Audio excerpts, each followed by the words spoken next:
Oh, you're back.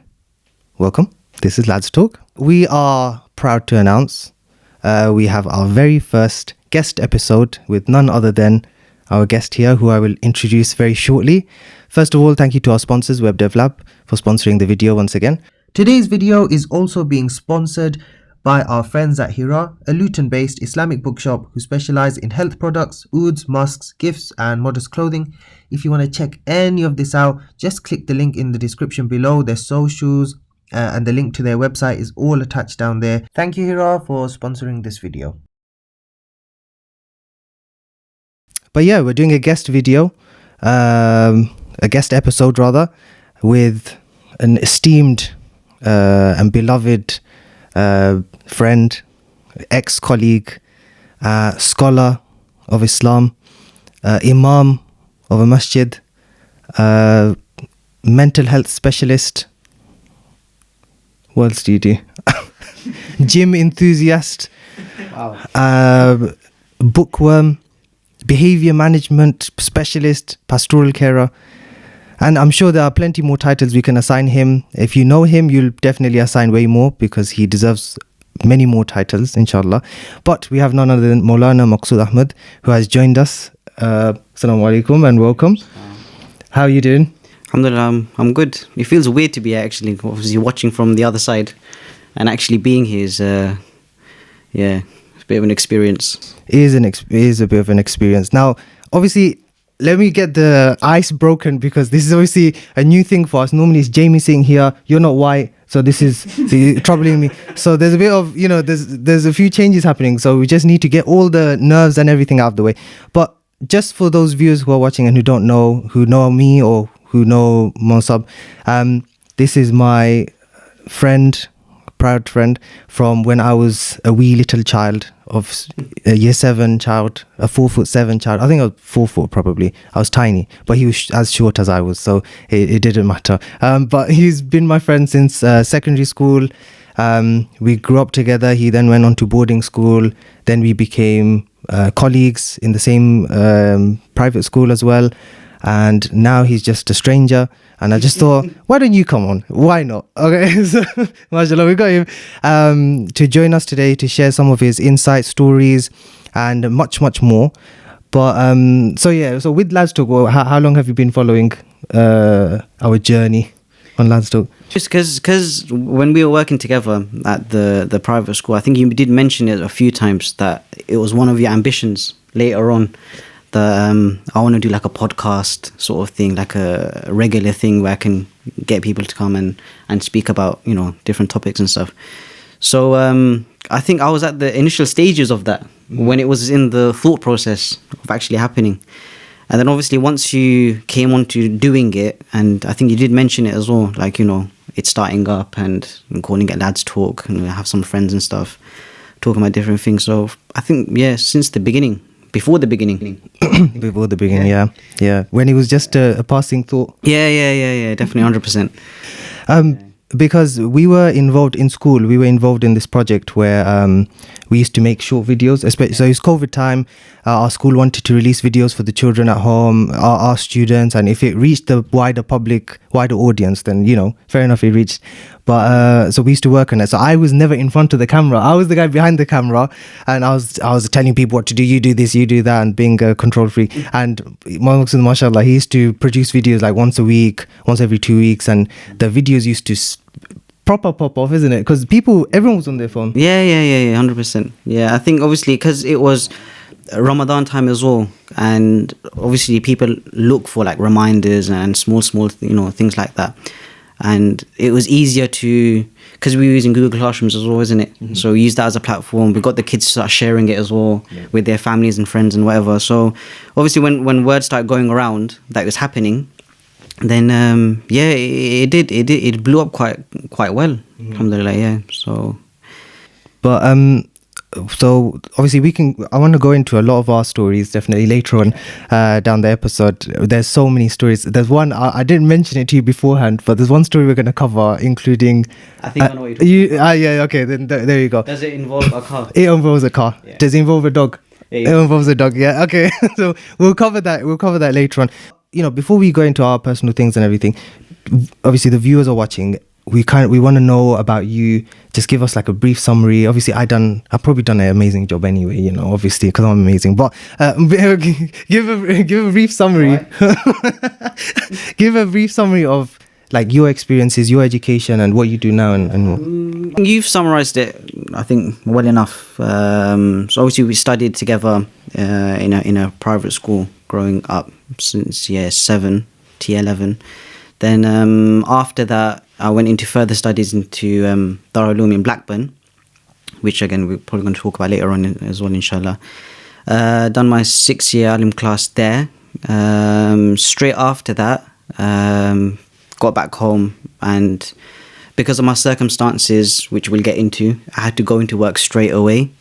So alhamdulillah, when I was in my final year of my 6-year course, my teachers did approach me and say, look, you know, once you come out, we want you to come and work with us in the school. So from going as a student 6 years ago, leaving and graduating after year 11, then coming back to the same institute and teaching again, obviously it was a good experience. Like you see things differently. So as a student, obviously you're on the receiving end of all the education, the learning, and whatever it is. The telling off and the detentions and the after school, whatever it is that we have, and all of these things. So it was different going in, and again having those same teachers that you had before, now they're your colleagues, which is a bit weird, isn't it? Yeah. I remember when you started as well, because you started a bit after me. Yeah. It was a very, you know, nerve-wracking sort of experience to have, like, you know, you're having meetings with your teachers now, but now they're your colleagues, sort of thing. And alhamdulillah, it started developing really well, and everyone's very welcoming, and you know, whatever it is, and no one made you feel nervous. So our teachers, because of the relationship that we had with them, they didn't make it weird. I mean, they said like, look, you guys are here now, you're the future, sort of thing. We want you to move, you know, take this forward, because you guys know what it's like to be here, sort of thing. So I think using that experience, and again, when talking to the kids as well, and you mention it to them that, you know, once I was in the position that you're in today, that, you know, hits differently with the child. And you know, some adults will say it to children like, I've been in your position before, but you're in a position where you literally were, because it's the same institution, it's the same school. So yeah, alhamdulillah, it was an experience. Tough getting into at the beginning, but then slowly you start getting into it and stuff. So I was teaching there for the last 6 years or so, 6-7 years I think it was. So yeah, then while I was studying, I was doing imamat, or you know, leading the prayers in the masjid, in the mosque adjacent to that school. So that, again, you gain so much experience talking to different people, you know, doing the prayers, the jummas, the speeches, and all that sort of stuff, getting to know the community, sort of thing. So there's a lot of networking that you can do as well with that. You know, you meet people from all, you know, walks of life. You know, people that you wouldn't really normally talk to on a daily basis, they become good friends, sort of thing. So yeah, so your social skills start to develop and all of that sort of stuff as well. So alhamdulillah, it was good. And then I went into obviously learning about mental health and stuff, because it started working hand in hand with my responsibilities at the school. So I was in charge of behavior and pastoral care of the school, so the kids' well-being and stuff, and making sure that everyone's, you know, happy where they are. If there's any sort of concerns or anything like that, they can approach me, myself, or other teachers and stuff. So that was so that sort of went hand in hand with my ambition of going into mental health and counselling and therapy and stuff. Because personally speaking, when I was in boarding school, and obviously when you're there and you're thinking about your future, of what you want to do when you leave this place, and me personally, when I was thinking about being an imam or becoming an Islamic scholar, you think to yourself that there's going to be lots of people in your community that you're going to have to sort of work with and talk to on a daily basis. And in some ways, when people come to you with an issue, with a problem, or they just want general advice, that itself is counselling. And it's something that everyone does, whether you know it or not. Like being a father in a family, you're counseling your children. Being a teacher in a school, you're counseling your students. Being, a sibling at home, again, you're counseling your brothers and sisters and stuff like that. So it's something, I don't see it as going into like an occupation or a job, being a counselor or a therapist or something like that. It's more of like a life skill, knowing how to tackle different situations and helping other people in that sense. So that's why I went into, or I'm studying at the moment online, various courses of mental health and counselling stuff, because I was quite intrigued on how people's minds work and how to like sort of get into it and help and diffuse situations and stuff like that. So yeah, so I've been doing that. But yeah. So you said a lot actually with your experiences, your education and things like that. So first of all, before I move on, anyone so far, you got any questions, or we're keeping them because we're gonna switch a lot of topics. There's a lot of topics. I'm gonna start. I've got a question. Yeah. So, what is boarding school, and how is it different to a normal public school? The boarding school that I went to, I think, with an Islamic boarding school, because obviously that's what I can relate to. When you go to a normal state school, what happens is it's half the day you're at the school and then half the day you're at home, or the weekend comes and you're going and doing different things and stuff. But in a boarding school, the one I went to especially, because it's an Islamic one, innit? You're sort of, I wouldn't say you're completely cut off from the outside world, but there are a lot of restrictions. And those restrictions, what happens with that is you learn to be more focused at the real things that, the most important things. Like, for example, one of the rules in boarding school was that, this raises a lot of eyebrows, is the fact that you only get your mobile phone once a week. Once a week? Now, yeah, it raises a lot of eyebrows. I could not live. But that being said, initially when I first went, I remember I made the same reaction that Garis made. Yeah, that you think, what? How can I? But even in those days, because it was 2010 when I started, mobile phones and smartphones weren't that, in terms of, it was common, but it wasn't as it is today. Everyone's got a smartphone. Everyone's got. It was just basically making its way in it. Yeah. So at that time, everyone had like none of those button phones. Sony Ericssons and stuff. I just remember my one. Yeah, the Sony Ericssons and stuff. Yeah. So people weren't into like social media as much. It wasn't that thing. But obviously, coming to recent times and stuff. Facebook just came out at that. Yeah, Facebook was relatively new. Twitter wasn't there at that time. WhatsApp, I think WhatsApp was just new at that time as well, 2010. So I made the same reaction. Like, how can I survive here without a phone, whatever it is? But the thing is, one thing that you have to remember is, when you're in the boarding school, you make friends quite quickly. Because your classmates, your roommates, because you're living there, isn't it? Yeah. So they become like your go-to people, innit? Like your roommates and stuff, your classmates, and it's like living with your friends.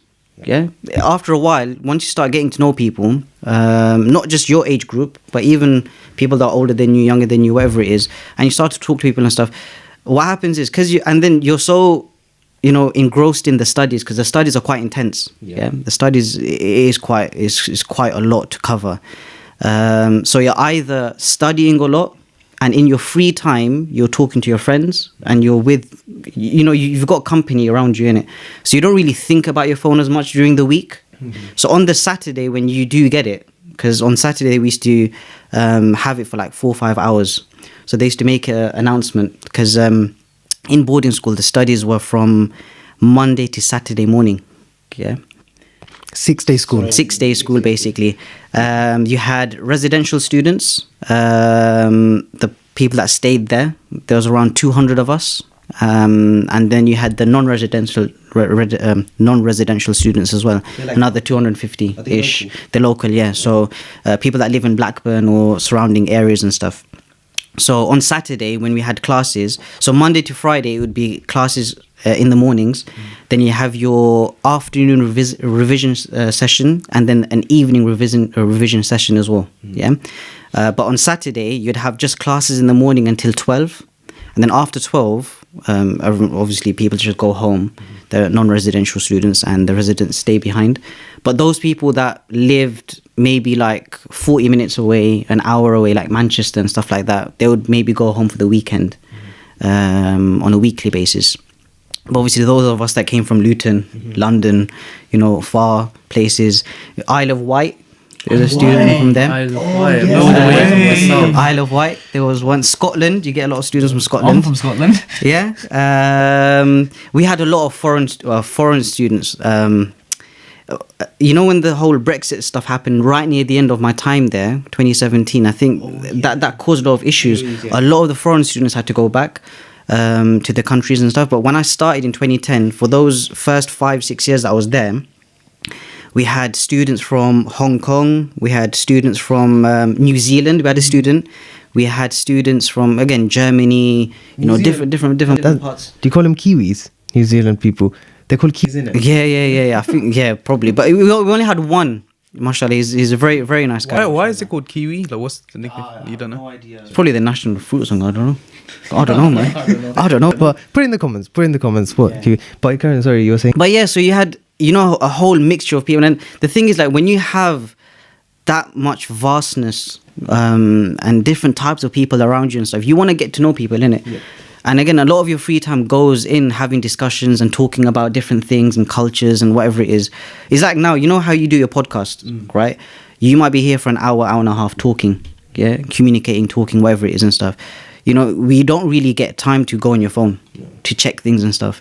So that's basically what it is. It's like that throughout the whole week because you're occupied. I think that's the main word, isn't it? Yeah. Being productive and staying occupied. When you have these two things and you're doing it, then you don't really think about these distractions as such. Because that's when you start realizing that, you know what, it actually is a distraction. Because what happens is, on that Saturday, when Saturday comes and everyone's got their phones and stuff, and obviously they're calling home and they're getting to, you know, catching up with things and whatever it is, everyone just becomes like zombies. Okay? And everyone's like glued on their phones and you don't really get to communicate as much. And you see it. So when you come out into the open world again, after 5-6 years, whatever, that's when you start to realize that, you know what, that restriction has taught me a lot. That I don't have to be glued on my phone for so long because it's not necessary. It's not a necessity. It's not necessary for me to do that, and I can get a lot more done without it. It's one of those things. So I remember I've tried this a few times. You know, when I came out of, or even when I was there, because sometimes we used to have like holidays and stuff. And like 10-day holidays and Eid time and stuff like that. So sometimes we used to go to like people's houses and stuff. And obviously the younger boys and stuff, they used to ask me, oh, how's madrasa like? Or what is it like? And this and that. So I used to mention about the phone thing that you only get once a week. And how Garis reacted. All of them reacted the same way. What? How is that? You know, how can you do that? And you know, like this. And then I used to do like, I remember one time there's a wedding we went to. And obviously the house is packed and I was there and we had a lot of youngsters there as well. And I mentioned that the phone thing.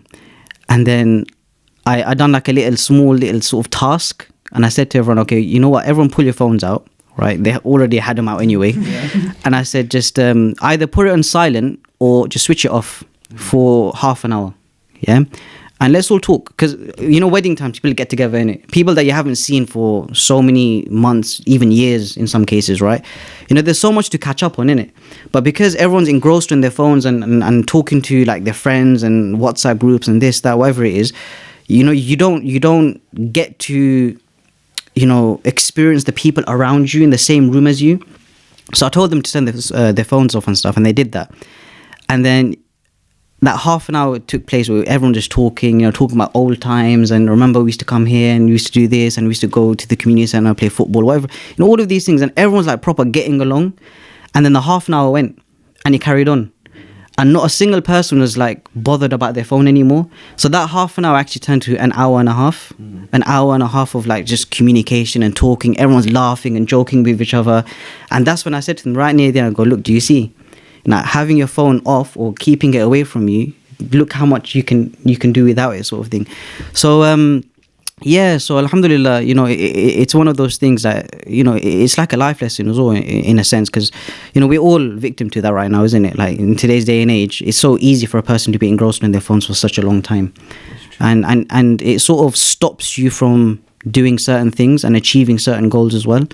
I was gonna say, so some people who are listening to this, that they think, oh, boarding school, you talked about no phones, 6-day week of school and everything's like, so boarding school, first of all, when you think about a boarding school, you think what the TV's shown you, yeah, in like movies. If you've seen a boarding school, army camps, stuff like that. But your boarding school, or these kind of Islamic boarding school, private ones, they don't look like that, do they? So you've given us a video so we can see what your boarding school actually looked like, and we're going to play it so everyone can see what the boarding school looks like, inshallah. Yeah, it's humongous. Yeah. So this is like the main place where when I first went there, we went. The first time I went was when I was in year 11. I went for an interview. One of our teachers took us. And when you arrive, it doesn't seem like this is in the UK. Yeah. The building. Yeah. So I was quite shocked because at the entrance there's trees and stuff. It sort of blocks your view. So once you get through the gate, that's when you first see it. Danielle, mute it, please. Yes. Mute. Sorry, yeah. So, but is it bigger than what this is now, or? No, so this is what the boys' side currently still looks like. What they've done recently is they've opened a girls' boarding just opposite. So on the other side, you might see some images of a football sort of cage that we have. So we were able to play football and stuff. So on the other side of the football pitch, there was like a wasteland. Yep. So it was owned by the madrasa. So it was just there. They used to use it as like an extended car park. When we used to have like the graduation in the final year, they used to use that as a car park sort of thing. So that plot of land, they've built a girls' madrasa there now, a boarding. I think they started last year. So this is the first academic year that they've got children enrolled into it. It's like the size of a uni if you think about it. Yeah. A small uni, but how many students does it fit? So it was approximately 450 at a time. So they've got from year 7 until year 11. So you got your GCSE years there, and then after that you can again carry on doing your Islamic studies. They do college, so they've got sort of maybe a contract or something with Sorry, it's full library as well, That is like a uni then, isn't it? yeah, massive library. So they've got a contract with Preston College. So you know how we have Luton and Dunstable. This is the wudu area, the ablution area. Yeah. So before we pray, we Yeah. We've got heated tiles underneath as well. Yeah. So we sort of lived in a bit of luxury, you could say. Yeah, it's luxury. Yeah, 100%. I mean, saying that, a boarding school, how luxury can a boarding school be? Because you're away from your family, do you know what I mean? Yeah. So, let's pause up to here, and we'll carry on in a second. It's nearly done anyway. But I was gonna say, so what was it like being away from your family, and because was it 8 years, 7 years? But and then I remember 6 years, yeah. You told me you stayed for extra years, or you went back. When I went there the first time, as in when I started, the first year didn't go really well for me. I had a lot of distractions and stuff, so I didn't get what I wanted to do for the next year. So I ended up doing that year again. Okay. So Mufsab did mention to me, he goes, look, if you want to go forward, then that's fine. But I wasn't happy with that. I don't want to just pass and go ahead. So yeah, alhamdulillah, I was there for 7 years. But what I would say is, when it comes to boarding school, and you're making that commitment to leave home and go and do something like this, I would say it's going to be what you make it to be. Because you know what it is like, you get good and bad everywhere. Like even if you go to like a normal madrasa or like a day school, whatever What's it is. a madrasa? Madrasa is the term that we say for like Islamic school. So Islamic school. Is it like because for us Christians, like Sunday school, is it like that? So madrasa is actually yeah. It's school. Yeah, madrasa means school. Yeah. So in Muslim countries, they call it. When you go to school, I'm going madrasa. Do you see? That's it. But in this country, like a general term. Yeah. In this country, when you do madrasa, it means specifically you're only doing Islamic stuff. Innit? So you know, it comes from, you know, the word dars. Dars means lesson, innit? Yeah. A teacher is a mudarris, innit? Yeah. Mudarris. Madrasa, a place where you go to learn and stuff. So, like I said, you get good and bad everywhere you go. Like you just, you know, few, you know, rotten apples, you know, wherever you go, sort of thing. So, but the thing is, like, that's what I mean. Like, it is what you make it to be. So if you go there with the intention that I want to study, I want to learn, I want to become a better person, sort of thing, then that's what the madrasa is going to be for you. That's what the darulum is going to be for you. The boarding school is going to be that for you. But if you go like sort of half-heartedly and I'm only going for the sake of it, I'm only going because I'm being forced or whatever it is, then that's the outlook you're going to have the whole time that you're there. So it's, I would say, is more on your mindset of how you know, how you want to see it, sort of thing. But yeah, alhamdulillah, it was a nice experience for myself, because growing up in Luton as well, like when I was in year 11, my dad did give me a choice. He did mention to me a few times, he goes, look, you know, you're coming to the end of year 11 and stuff, what do you want to do, sort of thing. Like college is an option, you know, going to a normal college and, you know, studying whatever it is. And then you had this as well, this opportunity of going to a boarding school. So there are many things that sort of swayed my judgment towards going to boarding school, because in my mind I thought, because my sister became an alima as well, she studied her alim class, I think that made it a lot more easier for me to think, you know, even in my early days in year 7, 8, 9, that, you know what, after I leave year 11 here, most likely I'm going to go to a boarding school. But there are many factors. But when my dad did mention to me, he goes, look, what do you want to do, like, you know, college, you know, or this, there was a little sort of thought in my mind where I wanted to go to college, not because I wanted to go and study in college and stuff, because all my friends were going there. Majority of my friends and stuff were going there as well, and that taught me a very big life lesson as well. That decision that I made, you know, sometimes in life it's like, it's not about what you want, it's about what you need, in a sense. Like, I want to go to college with my friends and stuff, because you know how it is like then, because when we were in that private school, the classes are very small.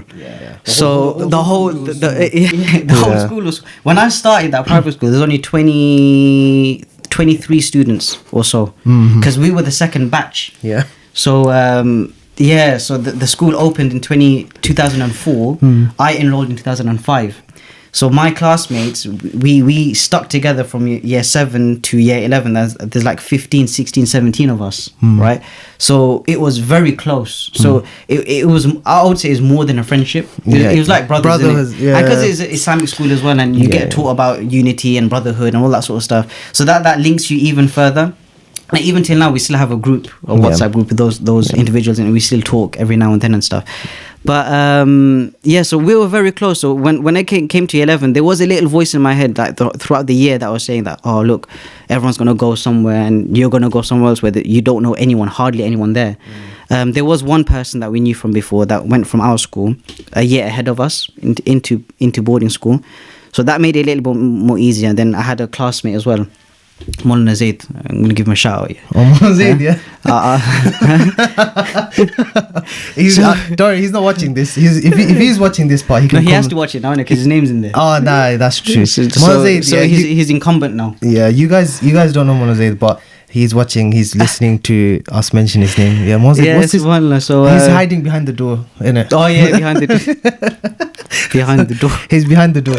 But so me and him joined at the same time, innit? So that made it a bit more easier as well. But again, in my mind, I was thinking to myself, look, everyone's going. So at the time, I thought, look, one thing is you want to go with your friend because you're more comfortable with that. That's what it is. And I think a lot of people make decisions on that just based on what's comfortable for you.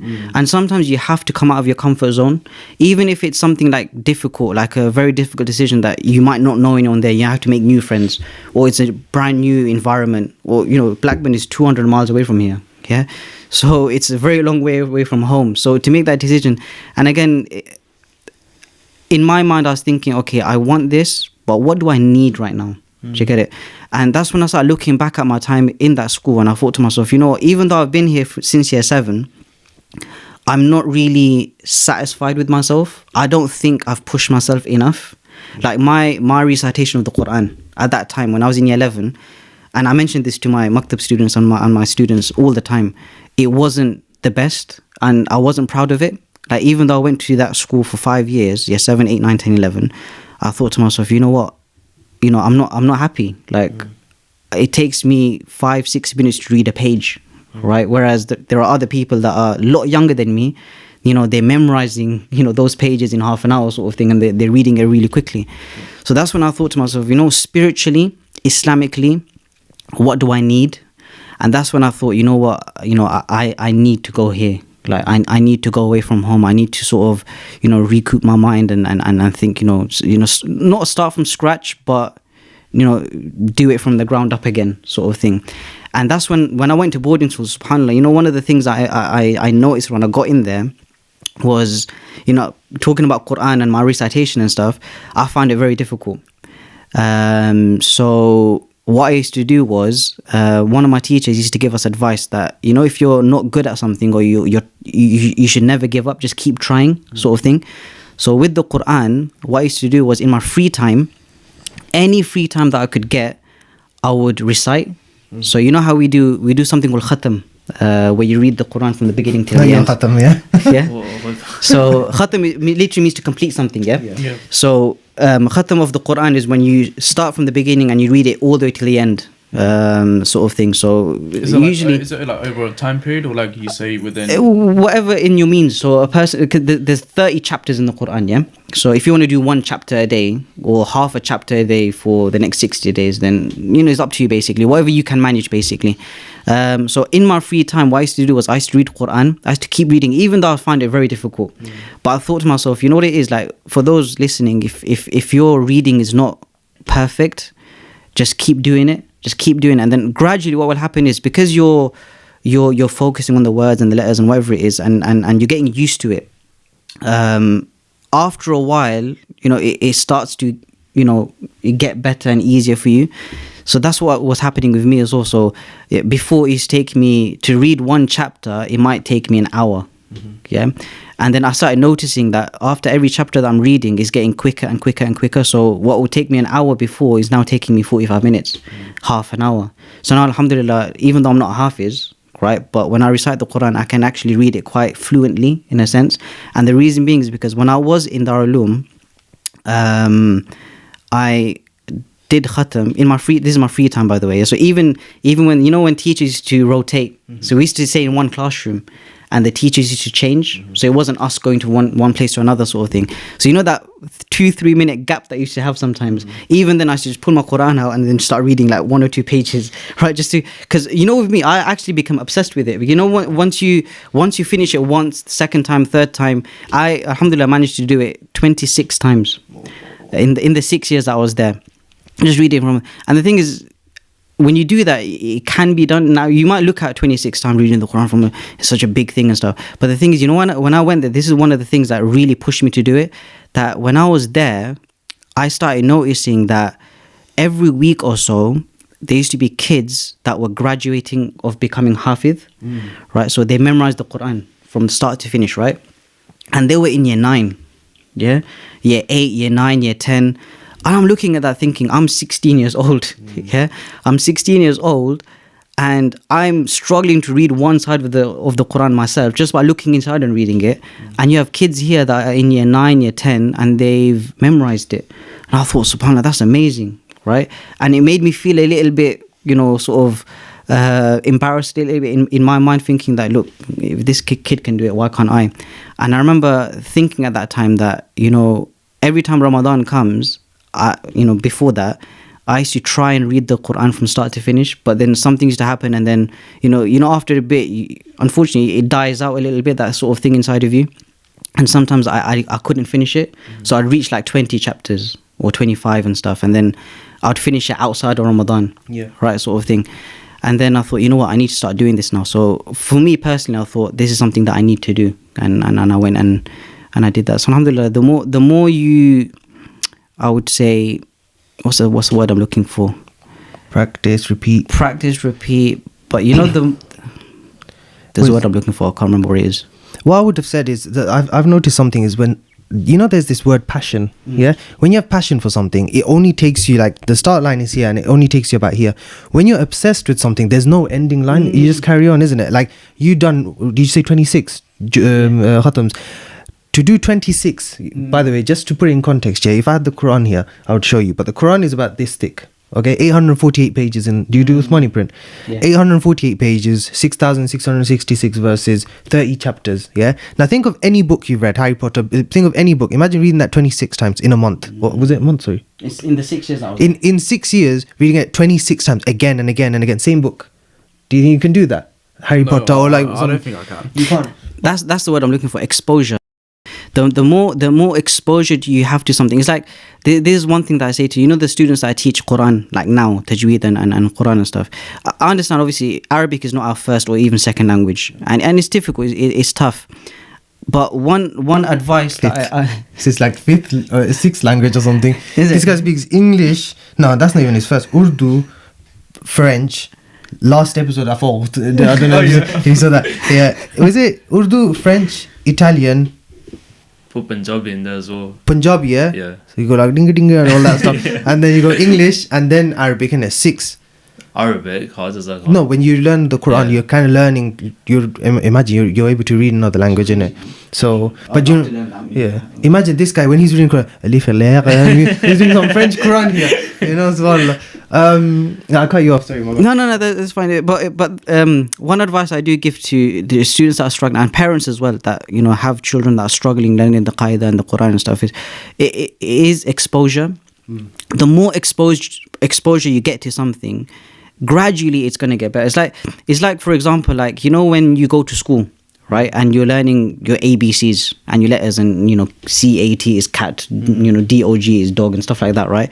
What happens is you get put into like the reading logs and stuff, innit? Yeah. So then you have to read the books, you have to put words together and whatever it is. So you're getting exposed to it, isn't it? Yeah. So English language now, it's such where, growing up in this country, when you walk out and about and you see like a billboard or something, you see like a sign, your mind just processes it. You don't have to sit there thinking, oh, what does that say?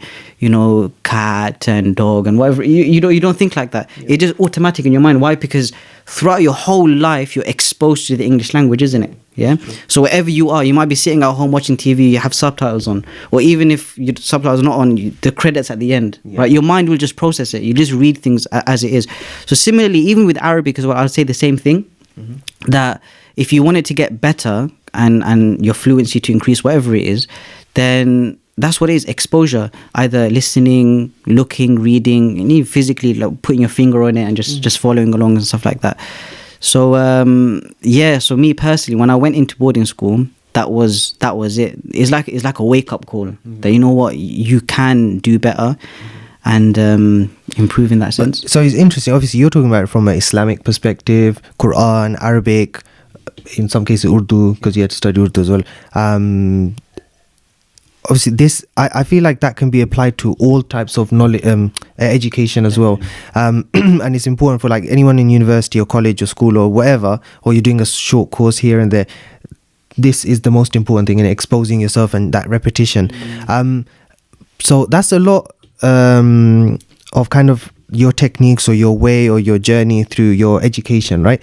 What about like in your life, right? And obviously I want to give the guys a chance to, they have questions for you, right? Obviously what we want to do, inshallah, we want to go through your life a bit because wait, before moving to the next topic, I just wanted to ask, so basically you went to the boarding school. Yeah. How often do you see your parents? Yeah, so what the system was there was every 4 weeks, so once a month, approximately. So sometimes it's 5 weeks. So 4 to 5 weeks, there would be something called a long weekend. So we used to have class on Friday until 4 o'clock. Then at 4 o'clock, we were able to go home. We came home. We used to come by train and stuff. So those of us that, there was a lot of us from Luton. I think 6, 7 of us at that time. After a while, there were some boys from St Albans as well. So we used to travel together, and all the London guys and all that sort of stuff. So we used to get like a travel card and stuff. We used to go home in like family groups. Yeah, family rail card. So we used to go home on a Friday and then come back Sunday night. So that was a long weekend every month. So those of you that wanted to go, 2 days roughly. Yeah, so 2 days roughly, and then you'd have 3 long holidays in the year.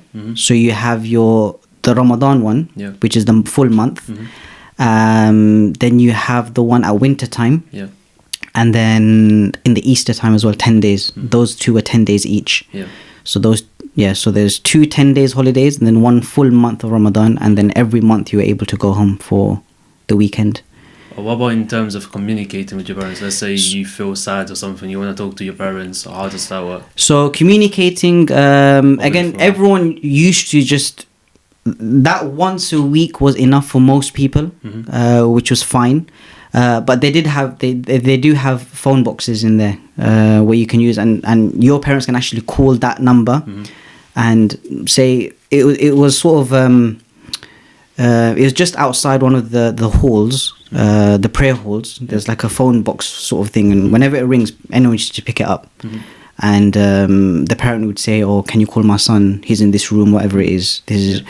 So parents they were able to communicate with the students like that, and you were able to do that as well. You were able to talk to them whenever you needed them. In that sense, if it was something really, really urgent, then again, going to the office and say, "Look, there's something that I need to talk to my parents about," whatever it is, and they're happily, with the school phone, whatever it is, just call home and talk to them, sort of thing.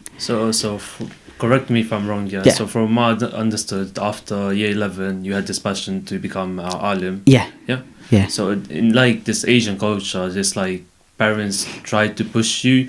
They want like the kids to be hafiz, alims. They want them to pray daily, like 5 times and stuff. It's like in a forced way. And I know many people that go just forced to just go to boarding school. And has impacted their mental health. As in like, let's say 6 years you said. Some people tend to have this mindset, okay, my parents don't like me. They just pushed me away, got rid of me. That's the mindset. In terms of you didn't really feel like that. I would say, with this, I think it starts from the foundation. In terms of, alhamdulillah, with me, because my sister started before me when she's a few years older than me.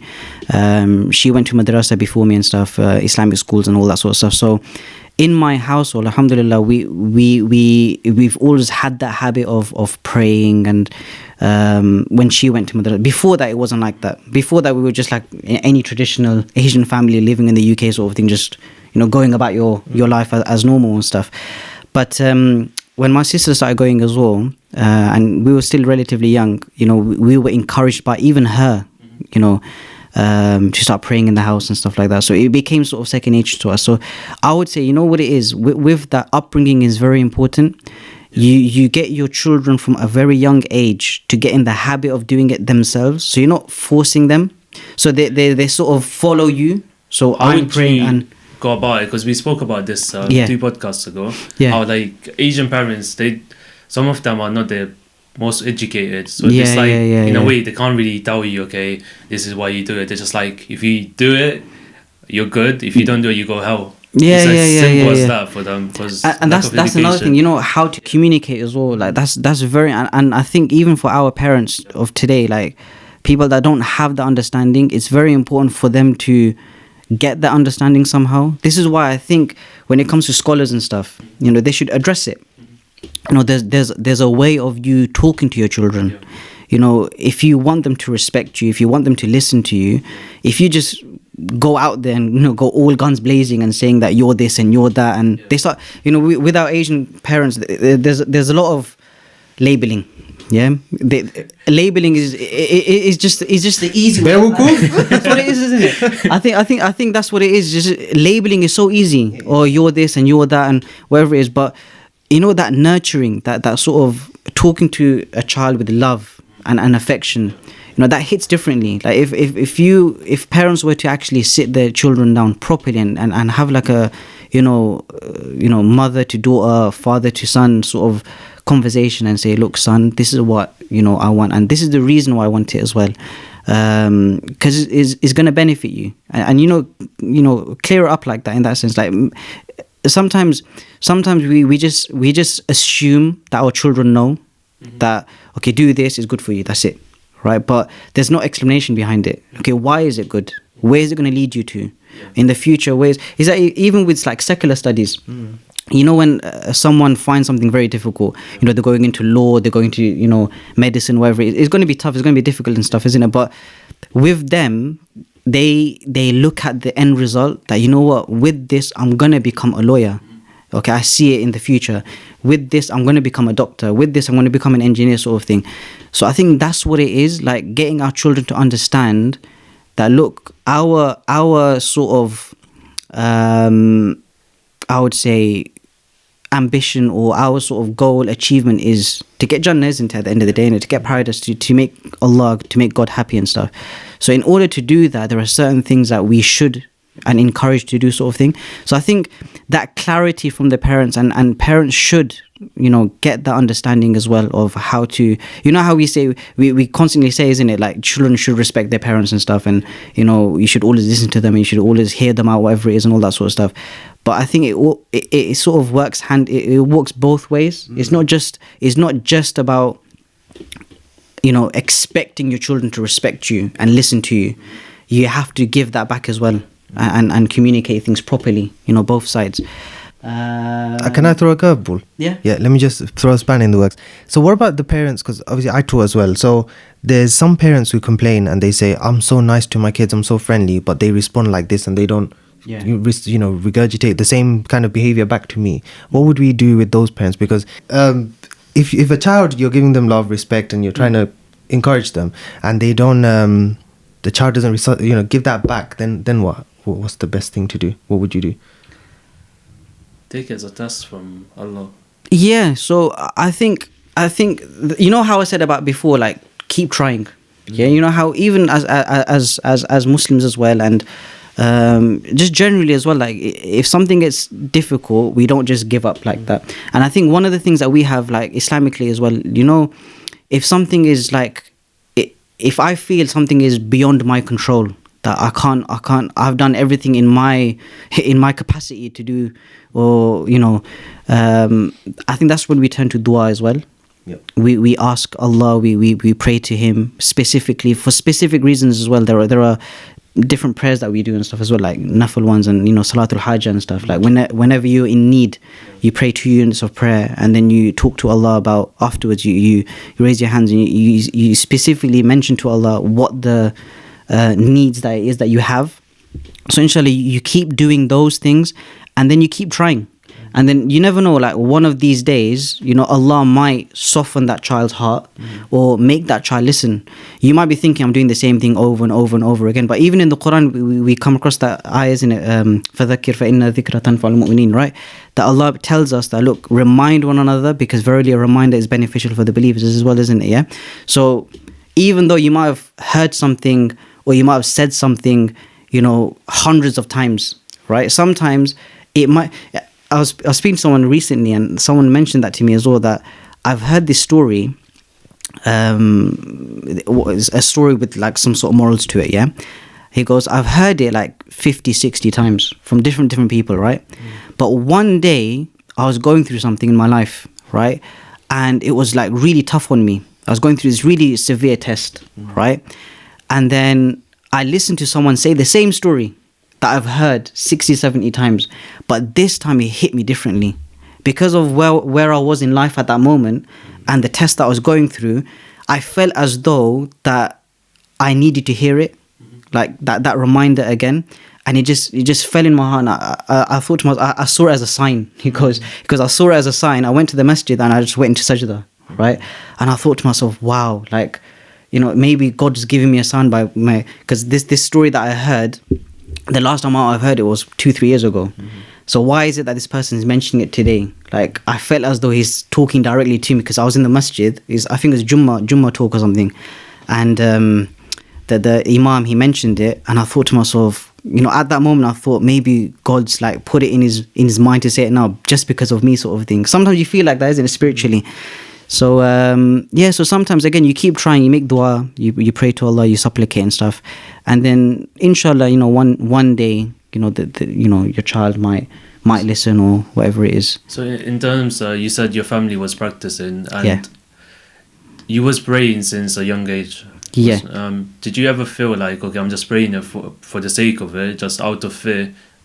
And when was, like, we spoke about it like two podcasts ago, and it was like, it's like when you pray for the sake of just praying, and there's one point, like turning point in your life, you can, like, you're doing it for your own heart, because you realize Allah is like, you don't own anything to him. Allah doesn't own anything to you, you own everything to him. Yeah. And when was that turning point for you, for example? I don't know, I think personally, because it was something that again, when I was really small, I wasn't praying, obviously, like when you're really, really small and stuff. But when you Did you fake pray? Huh? Fake pray. Fake pray, yeah. I think everyone fake prayed, man. Again, with me, I think it was because it was habit and stuff, and I did enjoy it. Like, I used to go to the masjid and stuff, like, you know, where I live, one of the mosques I used to attend was like a 15-20 minute walk away. So I used to enjoy that walk as well. So it wasn't just about the praying for me as well. Like, for me, like, when I used to go in the weekends and stuff and go to pray and stuff, for me, it's like, it was like, how would you describe that, man? It's like when something's not part of your routine, sort of, you just go out and get some fresh air, sort of thing. Like a getaway sort of thing, yeah. So like a getaway sort of thing. So I used to do that walk 10 minutes, go and pray. I actually enjoyed that environment as well, because going to a mosque or any place of worship, it's quite peaceful, isn't it? It's quiet in there. It's sort of and you see a lot of people that are doing their own thing, sort of thing, reading Quran, praying, whatever it is, and stuff like that. So that environment plays a big part as well. So me personally, I used to enjoy going for that reason as well. So obviously at the beginning, sometimes you do get that thought in your head, like, why am I doing it, whatever it is. But then after a while, when you start, when you make it a habit such where spiritually it sort of starts moving you start feeling closer to God. Even though it's just a few actions, a person might look at it from the outside, think you're just bending down, you're just going onto the floor and stuff, whatever it is. But you know, the feeling that you get after, it's like relief, isn't it? Yeah? It's like a sense of relief, sort of thing. And again, you know, when we supplicate afterwards and stuff, when we say to Allah, and again, it's like we're reminding ourselves as well that, look, no matter what I do in life, no matter what I achieve in life, Allah is always going to be above me. Like, God is always going to be on top. In that sense. So it's like that realization as well, that the same way I can be where I am today in terms of my achievements, my accomplishments, I could be a doctor, I could be whatever it is, right? The same way I got it today and I am the person I'm today, Allah can also take that away from me, like very quickly, very easily. It's like this is completely maybe irrelevant, whatever it is here, but it's something that I used in one of the classes. With one of the students, there's a student that I had, is football fanatic. Yeah, you know how I was mentioned about something that you can get given it the same way you're given it can be taken away from you. I remember that time, was it World Cup or was it what was it when Neymar got kneed in the back? 2014 Brazil. Was that 2014 Brazil? It was one of the tournaments. I think it was one of the tournaments. They lost like 8-1 or something, innit? I can't remember when it was. I think it was some sort of tournament. 2014 Brazil. It is. It must have been. Brazil is. It must have been. Now that, you know, that moment, right? When he got kneed and that he was in a lot of pain, right? And he was crying on the floor. If you remember the scenes, right? He was crying on the floor. And I remember talking to the kids about this once. You might be thinking, well, you went to Islamic school and you're teaching them about Neymar and, you know, crying on the floor and stuff. But the realization is this, is he's a footballer, right? That's his profession. That's what he does, right? And he loves doing it, right? Every time he gets onto the pitch, I'm sure, you know, he enjoys himself, right?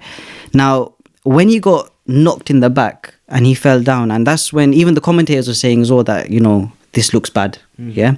And obviously he must have clocked on straight away as well. Like, you know what, this isn't me sitting out for the next 2 games or so, and this is going to be months or maybe even years, or my career could be finished, because it's spine, isn't it? Yeah. So when he realized that, he was crying on the floor, innit? Yeah. And the reason why he was crying on the floor is because everything that I've worked up to until this point, right? Football is all I know, basically, isn't it? This is what's made me who I am today. And within a few seconds, right, just jumping up and trying to get a ball and someone knees me in the back, that could ruin it all. It could finish it. So when that realization came, that's when he broke into emotion, started crying, because he didn't know how long he's going to be out for as well, isn't it? So similarly, that's how it is for us Muslims. That's what we believe as well. Like everything that has been given to me today, it can easily be taken away from me. In that sense, there are many people. I remember just one incident, if I can. Yeah, I know I've been talking for so long. No, that's the whole point. You're here, man. But one story that comes to mind is there was when I started in boarding school, my first year when I joined, I remember there was a student in the 5th year, yeah, and because the boys in the 5th and 6th year, they used to get some sort of responsibilities given to them by the principal, because obviously the principal can't be everyone. He used to give responsibilities and stuff up. So I remember this individual. I used to see him around and stuff quite often, and he used to hang around with this sort of popular group. Yeah, so everyone basically knew who these people were, right? And he went on to graduate the next year after that. Then he went on his way. And I remember, I think it was my 3rd or 4th or 5th year, I noticed one of the weekends he came back to boarding school. So he came in and he looked very sort of out of place. Yeah. So I was thinking to myself, like, why is he back? Like, how come he's here? And why is there like a group of people with him, sort of thing? And then he was just walking around, whatever it was. And then I remember someone coming up to me afterwards and saying to me that, do you know what's happened to him? I'm like, what? And then he goes that apparently what's happened with him was he had an accident, I think at home. He fell down and he bumped his head. And after bumping his head, he fell unconscious and he woke up at the hospital. And then when he woke up, he forgot everything. He had like he sort of like had like long-term memory loss or something, right? And what happened was, but one of the things that still shakes me to this day is, even though he lost memory of even his parents. That initially, when they came to the hospital, he didn't recognize them. Right, initially, I think after a while he sort of did. But one thing that remained with him was his hifz. So he was a hafiz. He was a person that memorized the Quran, right? But one thing that remained within his memory was his knowledge and his understanding of the text of the Quran. So that didn't go away, but everything else sort of thing. So then I think what the doctors suggested to the family was like, take him to different places, see if he recognizes or if he picks things up again. And because he was in boarding school for 5-6 years, obviously they came back and he was being shown around. And I think when he came, he only remembered 2 things. He remembered, in the 6th year, the classroom. He remembers being in there. And he also remembered the principal as well. He remembered the principal teaching, I think, 1 or 2 lessons. But other than that, he had, everything was gone, like from his memory. And I thought to myself, I looked at that and I went, wow. Like, imagine that. Like, we say 6 years is such a long time. Yeah, but to this person, even though he went through that 6 years, he went through the ups and downs and friends and, exams and whatever it was that he went through, within a split second, that accident that took place at home, probably 3-4 seconds, a bump to the head, how long does it take? Yeah. But that, you see the repercussions of it. So it's one of those things. So I think that's what it is. So yeah, so I think moving on to what was it about you were saying how everything can be lost in a how things can be lost like that. So it's one of those things. So me going to the masjid and stuff and having that realization, that's what it was, praying and stuff, isn't it?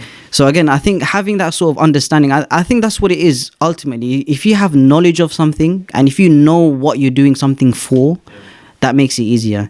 I think a lot of people, what it is, when it comes to praying blindly or just doing it for the sake of it, I would say for that person, the reason why they're doing it like that is because they don't have a full understanding of it. Do you get it? Like, because you lack the understanding of why you're doing it and why it's so important, and the effect it's going to have on you.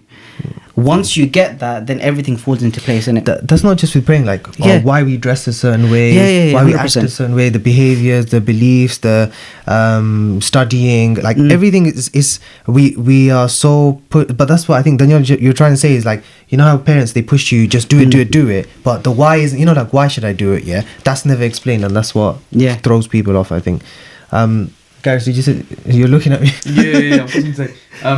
So Sadik told us that you lost your dad at a young age. Like, are you comfortable to talk about that? Yeah, that's fine. That's no problem. So what age did you lose your dad? Okay, the story behind that. How long do we have? Do we have it much? How long? The story behind that was when I started. I think I'll start even before that. My father, the way he was, he would hardly raise his voice, right, in terms of when it comes to him being upset or angry, whatever it is. And what I would say is, you know how we spoke about parenting and bringing up children and stuff and all of these things. My father's a very soft person. Like, generally he was very soft, and with him, whenever he used to get angry or upset about something, he used to just make a face. Like, you know, sometimes when you get angry, you're just not bothered. Like, and sometimes you show your anger through just expressions on your face and stuff. That's when you know that, you know what, let's not go, let's not go beyond this now, innit? Let's not make him anymore. I think that's what it is. I think with him, and I think generally with parenting as well, I think it's your character is very important, because I'm going to link this with teaching as well, because I taught for a bit in a school. I'm still teaching now as well. I was talking to someone just a few weeks ago about teaching and giving them advice about, you know, how you should be with your children and the students and stuff. And one thing I realized was, you know, when it comes to teachers and teaching, right, if you think back at school, right, you won't really remember what a teacher or maybe even a parent might have said to you sometimes, right? But you'll remember what they made you feel, right? And that's where your character comes in as well, isn't it? Yeah, that if you made an impact in that person's life, or you were a gentle, soft sort of person, then that goes a long more, a way long way than a person. If you know, I can say to a person, be a good person. Right, I can say, you know, these are the things you need to do to become a good person, become a, you know, very good individual, whatever it is. But if I'm not a good individual myself, if my character isn't great, if I'm not a good person, if I'm not displaying good character, whatever it is, then, you know, that's all going to go to waste, isn't it? Because that child is going to look at me and think, you know what, he's giving me all this advice and stuff, but he's not acting according to it. Do you understand? So my father, mashallah, he was. You know, I would say, you know, without being biased, he was a gem in that sense, and I really loved the way he brought us up in a sense where he gave us that respect. Like, we knew what our limits were without him having to, you know, display authority, like, you know, on another level sort of thing. So my relationship with him was very good. There were times where I made him very upset. And that's why it did affect me a lot as well, in a sense where I wanted to prove something to him. So when I was in year 10, year 11, obviously you go through the phase, isn't it? Yeah, rebellious. Yeah, you become, kind of tissue, please. Yeah. So there were times where I made him really, really upset and stuff in it, and obviously I regret those moments and stuff like that. But then, you know, when that decision came of going to boarding school, whatever it is, I thought, you know what, let me go there. Yeah, I want to be a better person for myself. I want to be a better person for him as well, in that sense. Yeah. So when I was in boarding school, I think it was my second or third year, he developed cancer for the first time, and I wasn't aware of it. By the way, I wasn't told. Obviously, I respect my family for not telling me, because I was away from home, 200 miles away, studying, wherever it is. They kept certain things away from me, which I respect. I'm fully with that, because they told me afterwards when it got really bad and stuff. They said, look, you know, this has been happening for a long time and stuff. We didn't tell you. I was like, that's fine. There's nothing wrong with that. So he developed cancer. stomach cancer, right? So alhamdulillah, when it came the first time, he's getting treatment, whatever it was, and then it sort of went away. The tumor, I think they sort of thingied it. So that would happen. So I knew he was unwell. So when I was in boarding school, I did know that my father was a little bit unwell and stuff, and he was coming in and out of jobs and whatever it was because of it. But I didn't know the actual story behind why it was the case. So that happened. And then when I got to my 5th year, that's when it got a bit more, it came back basically, the tumor sort of came back and it started, his health started deteriorating a little bit more than before. That's when I found out sort of thing. That's when my family decided to tell me that, look, we shouldn't keep this away from him sort of thing. So they did mention it to me as well. So obviously it did affect me a little bit. I thought to myself, you know what, look, being so away, I felt a little bit helpless because of the fact that I'm the eldest son in the family, and I'm away from home studying, and my father's really, really ill and stuff. So that's when I decided to that Ramadan between the 5th and the 6th year, when I came home for Ramadan, that's when I decided that I want to take a job on, right, rather than relaxing and stuff and whatever. So I took a job in Amazon for that month, and that was my first time working. So I've never worked before that because I was studying and stuff, isn't it? So this is my first experience of working and stuff. But we'll talk about that later. That's when you find out what money really is, isn't it? How money comes in and out. When you're younger, you spend however much you want to spend. You ask your parents, "Oh, get me this, get me that." But then when you work, that's when you realize that a whole day's work went on one item. So then that's when that Ramadan, my father was in hospital for majority of it, and this really got to me one day because it's Ramadan and stuff. And my dad, he was a chef, so he's very particular the way he cooks. And I remember one time in Ramadan, this is near the beginning of Ramadan, when he was still at home, he was in the kitchen with my mum, and he's telling her how to cook things. Like he wanted it, specifically the way he wanted it. And my mum was doing that, and she cooked it. And then at iftar time, when we were breaking our fast, we were all eating and stuff, and the food was amazing. It was really, really nice, innit? And my dad was eating it, and then he took a few morsels, and then he had tears coming down his eyes and stuff. And he mentioned, he goes, "I can see you guys enjoying the food so much, but I can't taste it." Because his taste buds, they started to not work. After a little while. So that sort of got to me a little bit as well. And I thought to myself, subhanAllah, we're eating it. And I felt a little bit bad as well, we're eating it and stuff, and he's not able to enjoy it and stuff. But the thing is, with my father, the reason why it sort of took everyone by surprise is because of how active he was. My father, he didn't drive. He didn't drive a car. He was sort of traumatized from when he came to this guy. I think he's seen a few accidents and stuff, and that sort of put him off. So with him, he was very active. He used to walk everywhere. And we have an auntie that lives in Farley Hill. So I remember once, we went, I think we got picked up by my auntie. She used to drive a car, and then my dad came in the evening walking. So then we were surprised to see him from Berry Park, from where I live, to Farley Hill. It's like an hour walk. Hour and a half or something. Okay, walk, right? So just for these guys. So imagine where, the Afghan restaurant we went to? Yeah. From there to walk to, where I led prayers in Ramadan? From there to there. That's the... So with him, that was like a norm. He'd walk that distance anyway, like every day sort of thing. Sometimes, from my house where Berry Park is to town, sometimes he used to take take 4 or 5 trips. He used to go there, he used to come back home walking, and be like, "Oh, I forgot to get something else." He'd go again.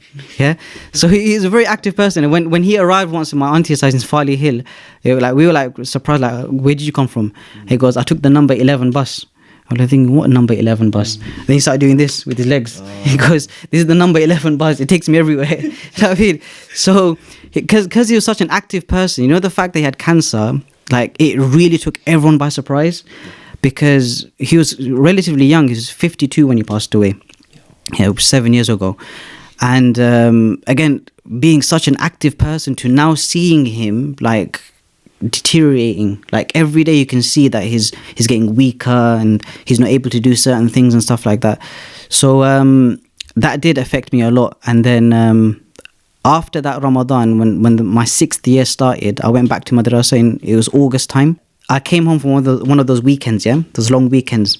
I came home for the long weekend and I saw my dad, and he was still really poorly and stuff at home. And I could see that he was getting weaker and whatever it was. So that Sunday I went back to madrasa. When I went back to madrasa, Monday, Tuesday, Wednesday, Thursday, Friday came. So this is only 5 days. 5 days later, I was in class, and then I got pulled out of class by one of the teachers and said, you need to go home. It was mentioned to me that basically your uncle, my dad's brother, he called the school and he said that send him home. He needs to come home. My nephew, send him home. He needs to be here right now. So when I heard that, that's when I thought something must have happened. And obviously I got all these thoughts in my head, like what's going on? What's this? So then I had nothing with me. So the supervisor that's normally there in the evening, he hasn't arrived yet, and my mobile phone and stuff is locked in a safe, right? And all the obviously for security reasons is all locked in, but he wasn't there. And Muftisab, the principal, he wasn't at home also. His house is opposite the madrasa, right? The school. And he wasn't there either. So then there was a person that I used to help out in the tuck shop. This is like a teacher, you could say. So he came up to me and he goes, look, I've got an extra phone, take that. Because I used to work with him and stuff. I used to help him out and stuff. And he'd be like, you know what, take that with you and communicate with your family, whatever it is. And when you come back, don't worry about, when you come back and give the phone back, whatever it is and stuff like that. But you need it right now, innit? So then he offered to take me to the train station. And I went to the train station, booked my tickets, whatever. He gave me money as well. Like, I didn't ask for it, but he gave it to me. So he gave me money as well. He gave me like 80 quid in an envelope. He goes, take this, whatever you need on the way, whatever, eat it, whatever. Because obviously a lot of my teachers and stuff knew about my dad's condition. So at this moment, everything is still sinking in. Like, what's happening. I remember I got to Coventry Station, right? And I remember this so clearly, I got to Coventry Station, and I remember looking out the window. I was on the window seat. I looked at the window and I saw the Coventry sign there. And that's when I burst into tears. Like, that's when it sort of initially came in, like, what's happened? You know what I mean? Like, everything's so vague. I don't know what's happening, what's going on. And then I got back home. I got to Milton Keynes. I got picked up by my cousin brother. And then we went back to the house. When I went back to the house, thankfully at that time, my father was still alive, right? I didn't know that. In my brain, I was thinking that he's gone. Worst possible scenario. Yeah. So in my brain, I was thinking that. So when I went home, obviously, alhamdulillah, he was still alive at that point. But this was 5 days. I went back to madrasa on the Sunday. I've come back now on a Friday. Just 5 days later, I couldn't recognize him. He was coming through the patio door and coming into the room, and I saw him, and he looked so different. Like, he's literally bones, right? In 5 days, right? And I think to myself, how did that happen? Like, I only left you a few days ago, and now... so obviously he's being helped and carried back into the room and stuff. And he came into the room, sat down and stuff, and he acknowledged me. He goes, how come you came back, whatever it was. So what initially happened was when my uncle called the madrasa, my dad, he fell down at home. So he took a fall. So obviously my uncle got really worried in it, like, what's going on, he's fallen down, whatever it is and stuff. I think that's why he called the madrasa, send him home, because his father's really, really weak and stuff. So then I thought, yeah, that's fine.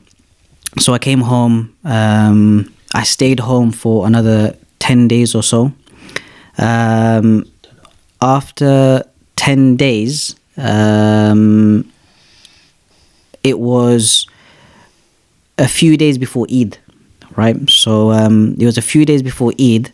So I thought to myself, you know what? Let me go back to madrasa. My father's health was picking up a little bit. So at that time, what they done was, while I was at home, in those 10 days, they basically said, the hospital basically said that, look, there's nothing that we can do now, innit?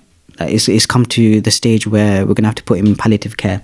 Yeah. What's that? So that's when, obviously, it's like, medically we can't do anything. So it's basically the waiting game now, yeah.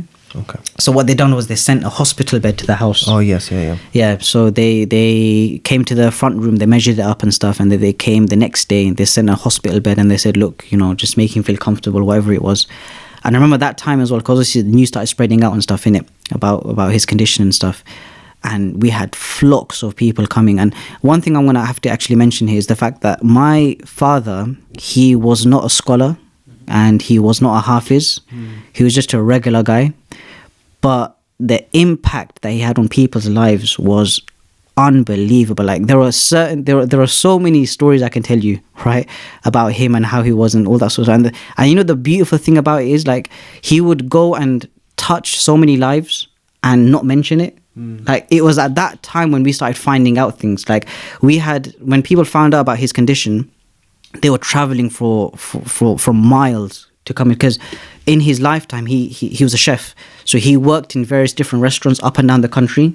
And people were coming, and it wasn't just people that he worked with, like people that, like, I remember a few people that came and said, your father, the impact that he's made in my life. And I'm thinking, what do you mean? Like, we've never seen you. Like, there are people that I've never seen in my life, right, coming to my doorstep and coming to see him and saying stuff like, I came to this country new, I didn't know anybody, I didn't know what to do, and your father, he used to come to my house and make phone calls, like, to these companies and stuff, like, because I didn't know English and stuff, and go through my paperwork, right, and he would come and help me with that and then come back home. Right, but the thing is, he'd never come on and mention it. Like, I went and helped someone out in that sense. And there were so many stories like that. And I thought to myself, subhanAllah, like, even when he was ill and he wasn't able to do certain things, he would still check up on people. He'll still go and see people and stuff and help them out and stuff. And that's what I mean about character. And I think, me personally, growing up and seeing that, my father was a very helpful person. He used to spend a lot of time helping other people. And how another thing that I've noticed in him was, like, with my family, alhamdulillah, we didn't really have issues with people. Like, in certain families you get, this person or talking to that person and this. And my father was like a mediator. Like, whenever there used to be anything going wrong with the family members or any sort of dispute, anything like that, he would be the one that would go and try and help and dissolve it and try and sort it out. So he's a very neutral person as well, even though he wasn't the eldest brother amongst his brothers and stuff. He was the middle one, but he was very outspoken with these things as well. Like, he always wanted the family to be happy. My door is open for everybody, regardless of what, what's happening behind the scenes, whatever it is. So growing up and seeing that, and this is what I mean about becoming a parent. If anyone's out there, having children or becoming parents or newly parents and stuff, character is the main thing. What you see in a person will last longer than what they've said to you. Like, my dad has given me advice, right? But a lot of the time that when I'm stuck in something, I remember what he did rather than what he said to me. Like, if I'm having a dispute with someone, right, I think, okay, back in the days when my father was alive, okay, how did he deal with a situation similar? So I used to do that in that sense as well. So alhamdulillah, so many people were coming in and out of the house in those 10 days that I was there, when my father was in palliative care. So Monday morning comes and I booked my train ticket, and then it was around midday, so just after Dhuhr. I prayed my Dhuhr at home and I was about to leave. So I went to the front room where the hospital bed was. My father was lying down, and then I looked at him, and what happened was, with him, because he was in that state, he was sort of bedridden, innit? But he was only able to have, like, coconut water. That was the only thing that was going down. Okay. And whenever he had it and stuff, and he used to have, like, porridge and stuff. Mom used to feed him porridge. He used to gain a little bit of energy, so he was able to walk around a little bit and then get back in bed again. So I looked at him and I joked and I said, on Friday when I come back, even though I've got the house key, I'm going to knock on the door because I want you to come and open it for me rather than me opening the door and coming in and stuff in it. So I joked with him. I said, basically to encourage him to eat, because that day, the Saturday and Sunday before that, he wasn't eating properly and he was just in bed and he's finding it difficult and stuff. So I joked with him and I said, look, on Friday I'm going to knock on the door. I want you to open the door for me and stuff, and just to encourage him to eat and stuff. And then so then I got the train, went to in Milton Keynes, got the train, went back to madrasa, caught up with my friends, whatever it was, just updated my teachers and all that sort of stuff was happening. Spoke to Mullah Zaid that night, because me and him were very close, even till now, alhamdulillah, he's a very nice guy. So we were up until quite late. I remember talking to him about everything that's happening. And then at 1 o'clock I went to bed and I got, good amount of sleep until Fajr. So Fajr time comes, the morning prayer. And I'm there praying, and obviously in Fajr time you're like half days, didn't it? Yeah, knockout. First thing in the morning, especially when you slept late as well, yeah. So Fajr time, I'm proper dazed and stuff, yeah. So the salah happens, we're praying, we come to the end of the prayer, and then I done salam, and then I just looked down, I just sat there, yeah. I was like tired, I want to go back to bed again. And then the person next to me just taps me on my thigh. And then I looked at him and like, what's going on? Then I looked at the end of the row, and that person that gave me the phone, the tuck shop person. He looked at me and he pointed, he called me up.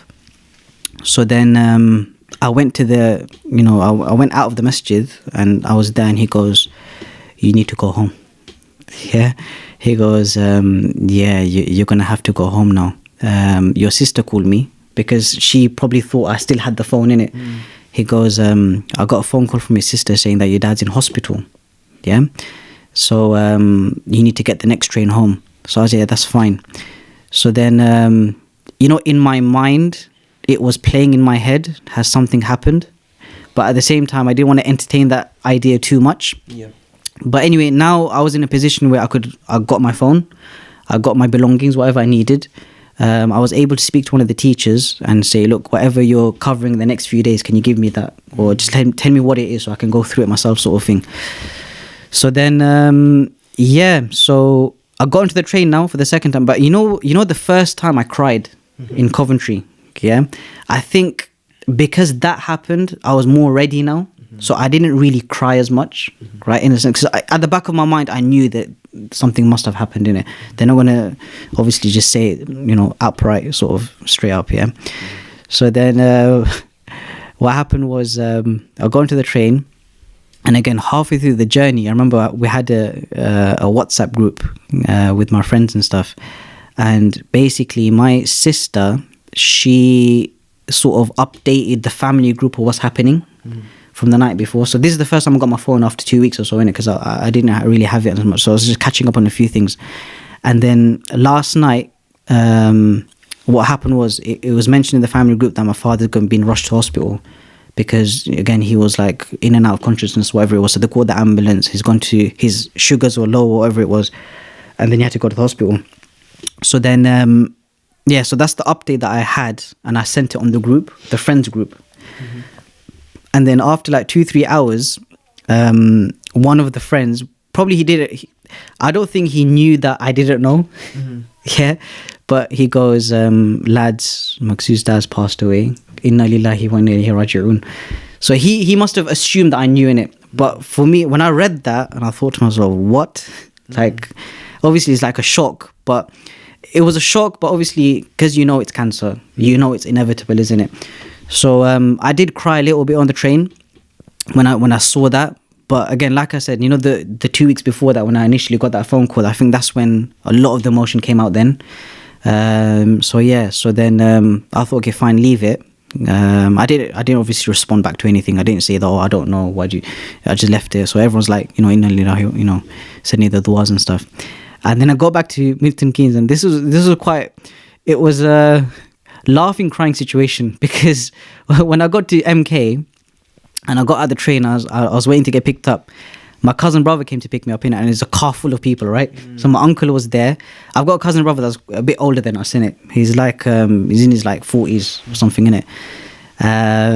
So he drove, and my uncle was my dad's youngest brother was there, and I think one of my cousins was there as well. There's 3 of us, there are 4 of us all together, yeah.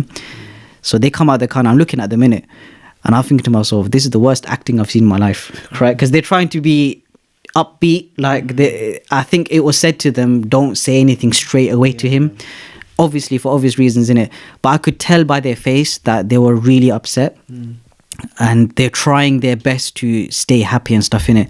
So then my cousin brother, I think he was the one that was told that you break the news to him. So then I shook my cousin's hand, my uncle, and then my cousin brother took me to a side. He goes, look, let me talk to you on the side for a bit. So he took me over to the side and he hugged me. And while he hugged me really tight, he was about to tell me, but in his ear I whispered, I go, I know already. Yeah. So I go, don't worry, I know and stuff in it. That's when I proper cried in it, because obviously when a person's hugging you as well in it, all the emotions come out in it sort of thing. So I just proper cried and stuff at that point in it. And then so then got back to the hospital. They were waiting for me in the hospital because they wanted to show me him. Got to the hospital and stuff. There's loads of guests that were there's like a waiting room outside where they have there's like a small room where they keep the body, and there's a room outside where people wait and stuff in it. So I remember walking in and I saw so many people, but my mind was not there. I could tell there were so many people there and stuff.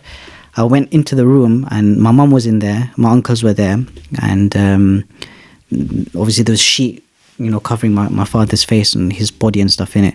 So they waited for me to come. I went next to his head, and then that's when my uncle like sort of showed me his face and stuff. And that's when I just burst into tears, and like I think I fell to the ground on, it wasn't like hysterical in it. I just sort of fell. And then they were calming me down on whatever it was. And then I came out the room and my sister was there. And then I remember, I think I hugged her and I said, Dorian, I got this sort of thing, because I had to in it. Like I knew for a fact that obviously after my father is I'm next in line in it sort of thing to look after the family and stuff. So then so then I got phone calls from people and encouragement, whatever, this and that, all that sort of stuff. But yeah, so that's how he sort of passed and stuff. It did affect me a lot in a sense because of where I was at that moment in time. Because I've just started my 6th year. This is my final year now. I'm about to graduate. Now what do I do? Do I stay home, continue working, or do I go back and finish my studies and whatnot? So I had lots of things in my mind, sort of thing. But I remember, I think it was that day or the next day, one of my teachers actually visited. Alhamdulillah, his janazah, his funeral prayers, it was, the turn. Alhamdulillah, I was privileged to lead my father's funeral prayers, the janazah. And obviously Mufti Sahib and the Imam of the masjid, he mentioned, he goes, look, you're his son, and the child has more of a right to do it. And especially because of the fact that you're studying, you're becoming an alim and stuff. So I said, yeah, it was a no-brainer for me. I'm going to lead the janazah sort of thing. So the next day, because I was at the forefront of everything, I didn't realize it. But like I said, I'm going to say this again, yeah? He wasn't an alim. He wasn't a scholar. He wasn't a hafiz. But, the amount of people's hearts he touched, that's when I started realizing it. When, again, the first sort of sense you get is the amount of people that come to your house.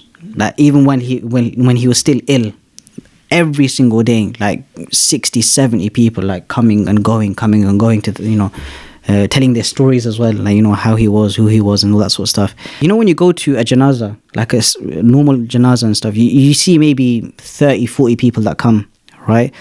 In the janazah itself, there's around 200 people. Like 200 plus people. It was packed. Like I was shocked. I've never been to a janazah with that many people and stuff. And that's when I started realizing that how what kind of person he was, what kind of legacy that he must have left behind.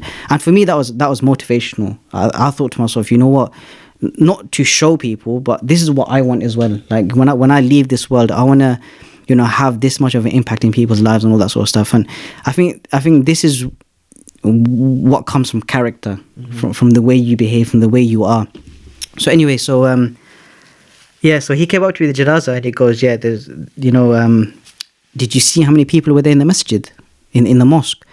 And I looked at him and I go, so I don't know, because I was right at the front of things in it, so I don't know, like I didn't see. He goes, people are praying in the streets. Yeah, so the mosque it holds around 2,000 people. Right, it holds around 2,000 people. Now, even with the mosque holding 2,000 people, they open the extension, they open the kitchen, and people are apparently praying outside in the street, just where the entrance is and stuff. And I thought, subhanallah, like even for Jummah, the Friday prayers, we don't get that many people. You know what I mean? And I thought, and he also told me, he goes, there were some, there were some restaurants from out of town. They came in vans, the workers. right? So what they done was they closed their businesses, right? And they came because of what of kind of impact he must have had on them. They closed their business. And for a restaurant, right? Even when family members pass away, right? Restaurants don't close, right? They might leave someone else in charge, but they'll keep the restaurant open in it because it has a big hit, isn't it? Yeah, even one day. So there were a few apparently from this uncle. What he mentioned to me, he goes, yeah, there are a few businesses they closed, and they came all the way from wherever they came from to come and he basically encouraging me, saying that, look, you know, that's a sign that your dad was a good person and stuff, and, you know, chin up, and, you know, you should be happy about it, all right, you know. So he's just giving me words of encouragement and stuff. But one thing that sort of occurred to me the next day was my level of responsibility, because a lot of people were saying to me as well at that time that because you're the eldest son and stuff, obviously you need to now, you know, lead the family. Like, everyone's going to be emotional, like, sort of thing. So you have to be strong, even though it's affecting you as well, but you can't show it. You know what I mean? Like, you have to sort of pick everyone up again, sort of thing. So then the next day, one of my teachers came, and he mentioned to me, and I think this is what drives me today, like who I am and what I want to achieve in life. He goes, there's 3 things you need to do. Okay, 3 things.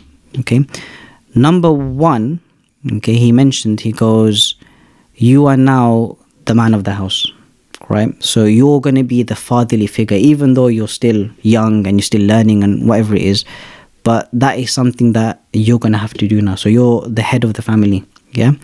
So you're going to have to be fatherly to your brother, right? So obviously you're his brother, but you need to, because he was a lot younger then, isn't it, yeah? So he goes, you're going to have to, you know, obviously look after him and whatever, you know, all of that sort of stuff. And you've got your sisters, your mum, especially your mum as well, obviously. It's not easy, you know, losing a husband and stuff, especially because they were very close as well. So he goes, that's number 1. And then he goes, number 2, he goes, you are now his sadaqah jariyah. Now, what sadaqah jariyah means, ongoing charity, yeah? So we as Muslims believe that when a person passes away, your book of deeds are closed, yeah? So there's nothing you can do more to gain anything, you know, or to lose anything as well, yeah? But when a person does pass away, that person can still get more reward by sadaqah jariyah, so ongoing charity. So say, for example, a person's passed away, so their book of deeds are closed, but say, for example, that person's built a mosque or built a hospital or done something like that. As long as that hospital is being used or the mosque is being prayed at, whatever it is, then that person still gets that reward. So that's like something that, a legacy sort of that you left behind, sort of thing. And one of the biggest assets that a person can leave this world with is having pious children, or children that sort of grow up to hold your name, sort of thing, do good things and stuff in it. So he said, you are now his biggest sadaqah jariyah, being the elder son and stuff. And even with the siblings, not just you, but the other siblings as well, that whatever good you do, because he's the one that looked after you, he's the one that raised you, whatever good you do, he will get a share of that. So even though he can't do anything himself physically to gain more rewards, he can through you guys, in that sense. So that was a big thing for me. That's when I decided that, you know what, that's when he said that, that's what made me go back to madrasa. That's what, you know, confirmed it, that, you know what, I'm going to go back and finish it for him, in that sense. So I can do a lot more with that now, innit? So that was the second advice he gave me. He goes, you are his sadaqah jariyah. And the third thing, right, this was a task for me. He goes, the third thing is, whoever he had as his friends, you know, the uncles that you have, whatever it is, whoever he was sort of acquainted with, keep good ta'alluq with them, keep a good connection with them. So when you go to the mosque, for example, and you come across your dad's friends and stuff, right, you go up and speak to them. Like you're still representing him. So ask them, how are they okay, this and that. But because he knew so many people, my dad was the kind of person that he'd get into a bus, right, he'd talk to a random person, make friends with them. Like he's very sociable, very, very sociable. And I remember there was a time where I used to get annoyed, right, coming back from mosque, yeah, with him, right. Sometimes I used to go mosque with him.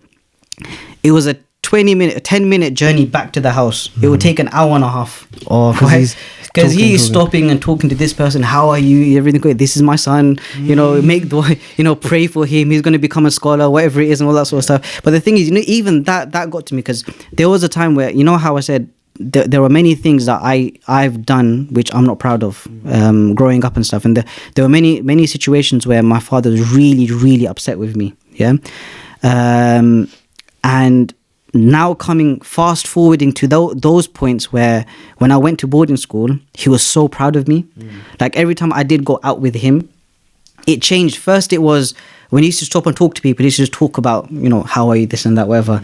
Then that changed from, this is my son. So he used to put the spotlight on me and not himself. So before, he used to talk about himself, and not talk about himself, but he used to have general conversations with people, innit?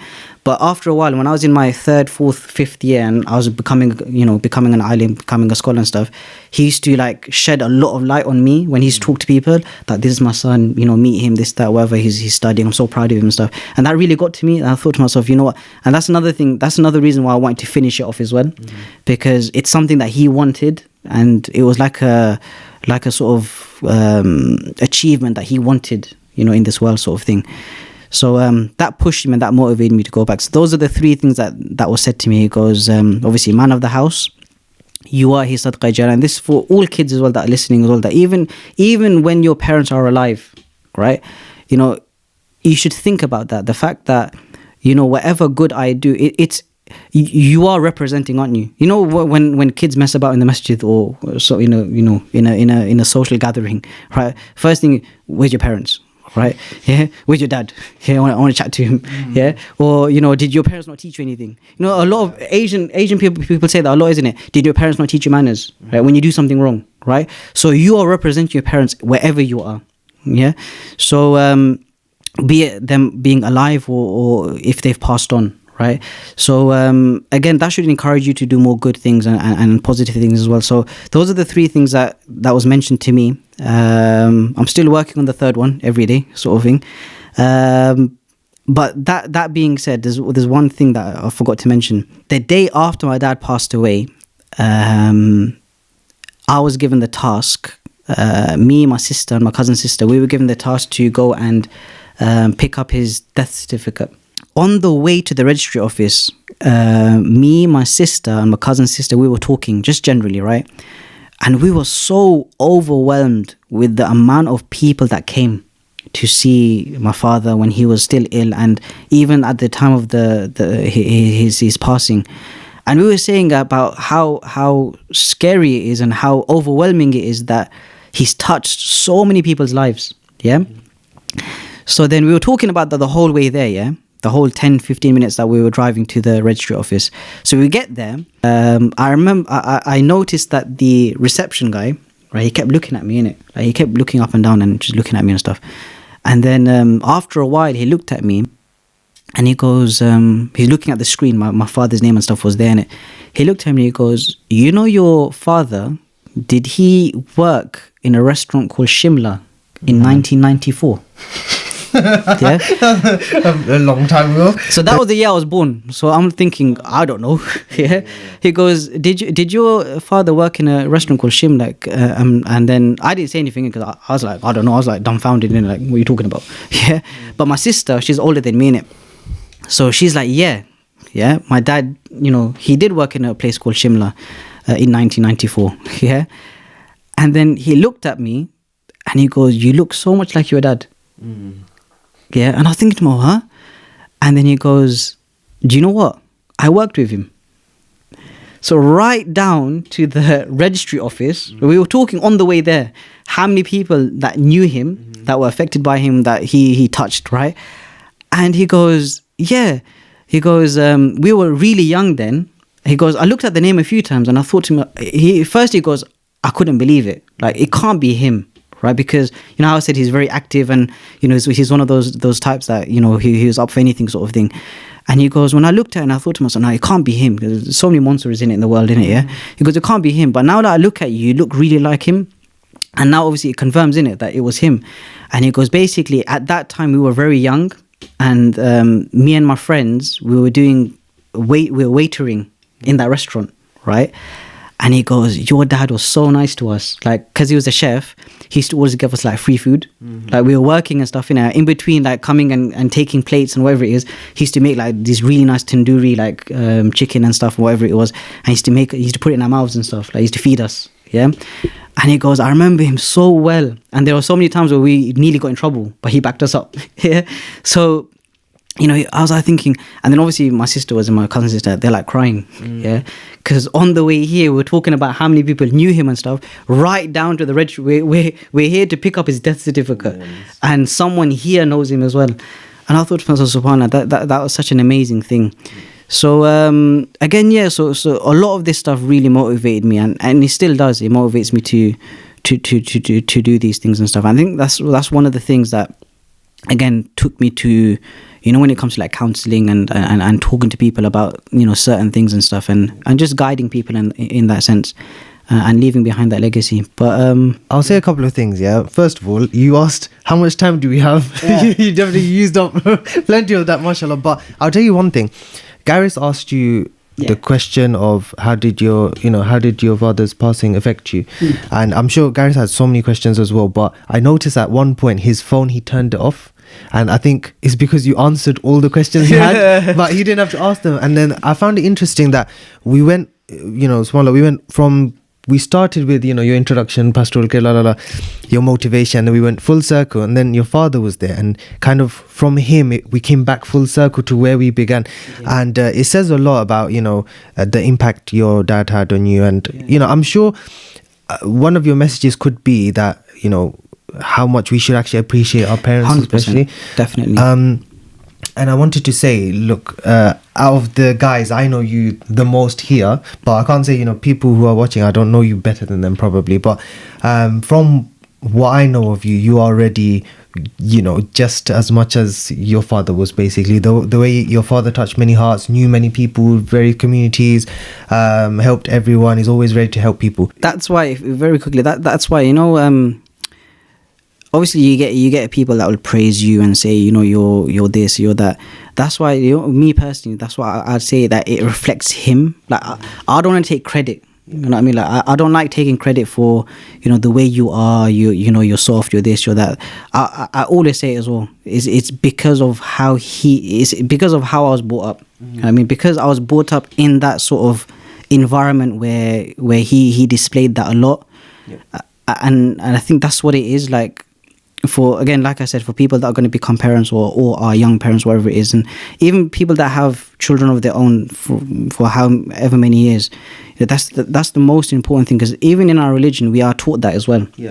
That your character is everything. Like we are supposed to take the prophet's life as an example, as he is our role model, isn't it? Yeah. So whatever situation that he might have gone through, you know, we take lessons from those things, isn't it? So I think that's exactly what it is. So like I mentioned, like, you know, words can do, you know, wonders. Yes, okay, people can explain things in such a wonderful way, but it's more to how you lead in terms of your character, your mannerisms. I think that goes a very long way in that sense. I remember, because, you know, we talked about, we went to school together. In school, I was in year 7 and you in year 9. So you're 2 years older, but obviously our school, remember, we said it's like a family. There's barely any kids, so everyone's in the same year group, if you think about it, you know. And I remember one day, I don't know why I liked him so much, but like he was not this nice, you know, back in school. I'm joking. But in school, it was like I don't know. He was 2 years older than me, but I used to always hang out with him as well. That's another thing, amongst my friends as well. But randomly in lunchtime, I would hang out with him, and I knew he was fed up with me. The first time he saw me, he's just like, "Well, what the hell is this kid doing next to me?" Yeah, thank you so much. But like in Ramadan, I invited all my friends. It was so funny. In I was in year 8 or year 9. Yeah, I invited all my year group friends to come, and I invited him. Yeah, so he's the only year 9, or he must have been year 10, year 11 there. He's only year 11 there, and the rest was year 9s. And he came. Like, he could have been like, "What the hell with these young guys? What the hell am I going to do there?" He came.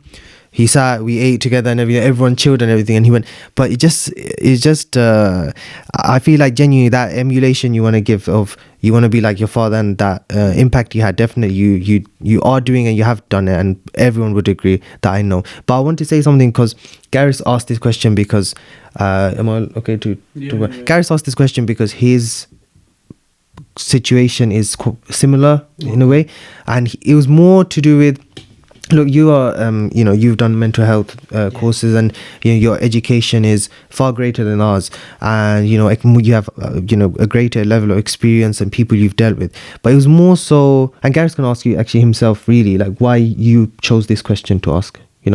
Oh yeah, the reason why I chose this question is like I'm in a similar situation. I lost my dad when I was 5, and when he died he was 33.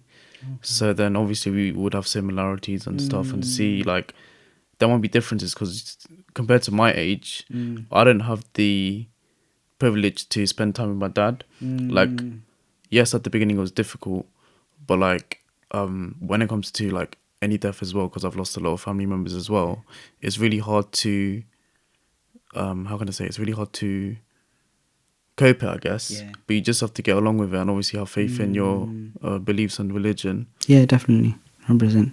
And like the one advice that I would definitely give is, like, if anyone, like any of our viewers are going through a similar situation, like, don't always keep it inside of you, because if you build it up, it makes it worse. Like, it could be up to your cousins, your parents, whatever. Just tell someone, talk about it, and if you need to cry with them or by yourself in your room, just do it, because even right now and throughout the years, what I've learned is when you've let it out, it does take like weight off your shoulders, and you can probably agree as well. Yeah, I think even the way I coped with it, like afterwards, it wasn't easy. It was actually quite difficult. I think, you know what it is with me personally, right? When I did finish my course in Blackburn, because I went back to study and stuff, and again, obviously that kept me occupied, I would say. So I didn't really think of it as much. I thought, look, when I finish here and I go back home for good, I think that's when it's going to start really, really sinking in. It did hurt me a lot when I graduated and he wasn't there. So obviously my uncles came, my brother came. They came and stayed the night before. Then they came for the graduation and stuff. So obviously he wasn't around and stuff. But alhamdulillah, it is what it is, isn't it? And I think for me personally, because it came to me at an age where I had to mature very quickly. When I graduated and I finished, I remember we came back home on a Saturday, all my class guys. And I remember like everyone's buzzing in it, like, oh, I'm going to go for Umrah. I'm going to go holiday or Turkey. It's 6 long years and, it's time for me to, have a break sort of thing. So I remember a lot of people looking forward to it. Like, we're going back into the big wide world. I'm going to do this, I'm going to do that, whatever it is. But my situation was a lot different. My situation was, alhamdulillah, with the school that I studied in, because of my situation. I remember I actually remember the day that my teachers came to the house when my father was alive. He was on the hospital bed, and I still remember that day very clearly. He said to them, because he knew, he goes, look, when I'm gone, look after him. So obviously our teachers are like our spiritual parents as well, isn't it? So I saw that like sort of firsthand. It's like he's passing on a baton. Yeah.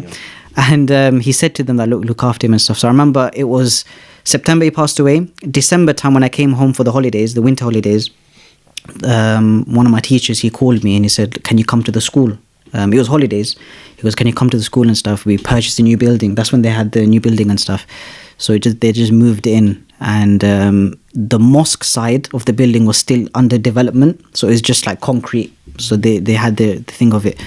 So then I went in with my sister. They showed me around a bit. They said, this is where the mosque's going to be.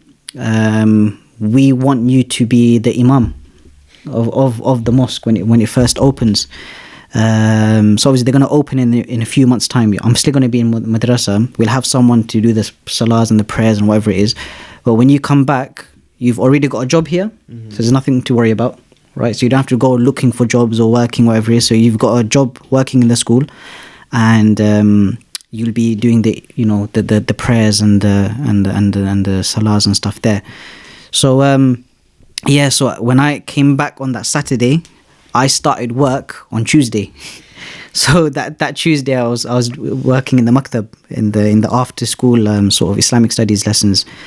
So since that day, that Tuesday, I've been sort of working and stuff since and stuff. Obviously you get breaks and stuff, but the thing is like with me there are many things that I do regret in terms of personally I showed the outside world that I was coping.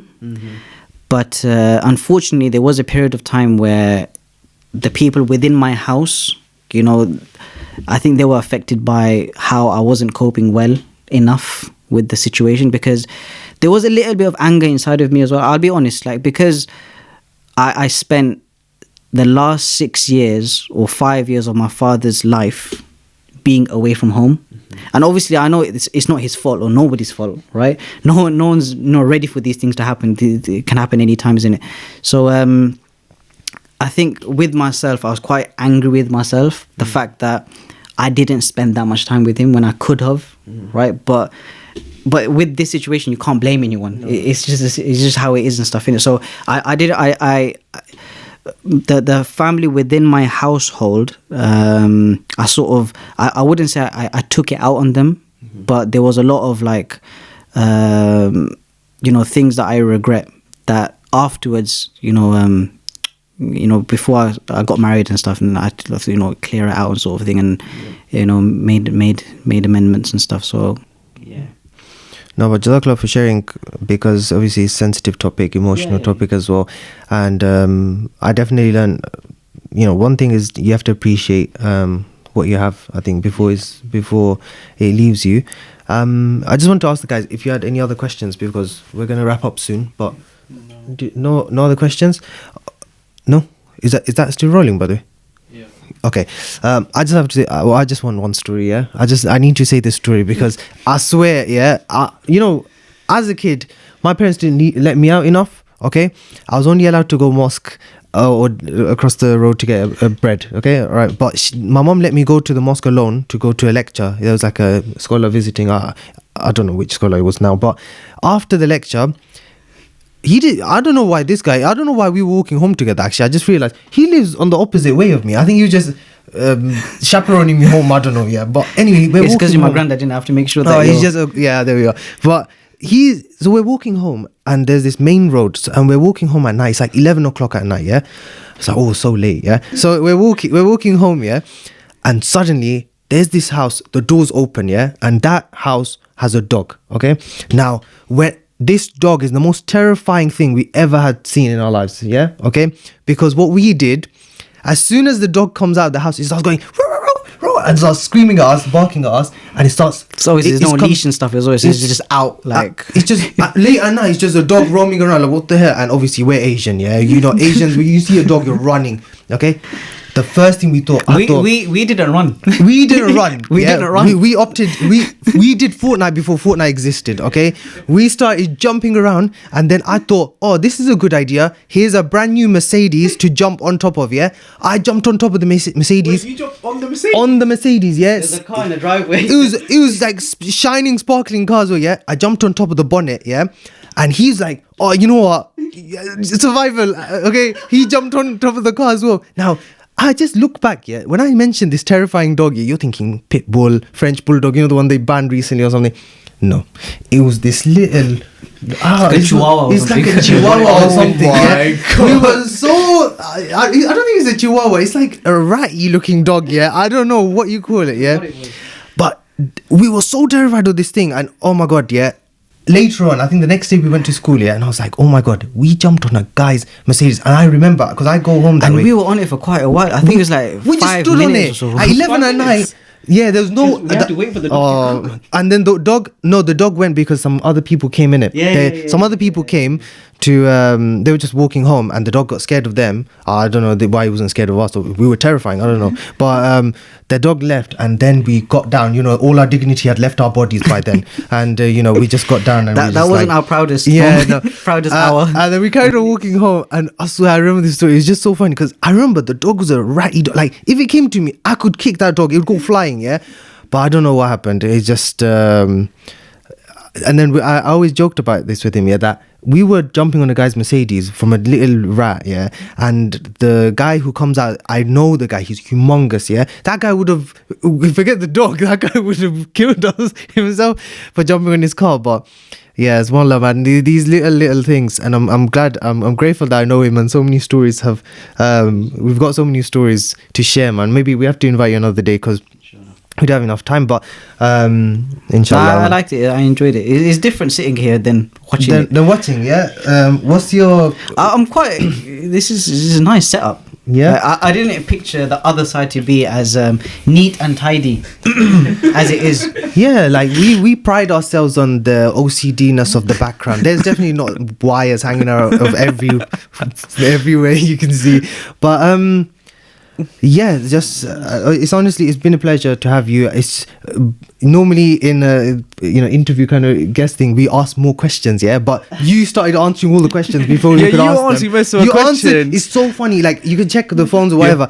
All the questions we had, you answered them before we got the chance to ask. So I should go solo next time. Maybe you're clairvoyant.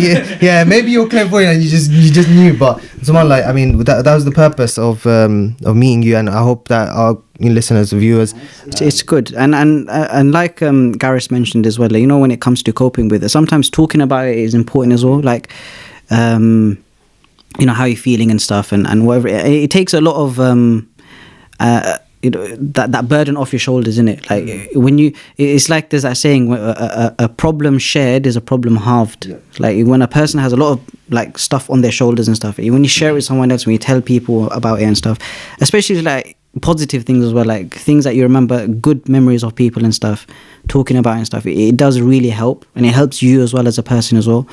Like there's that reminder for yourself as well that you won't always be on on it sort of thing.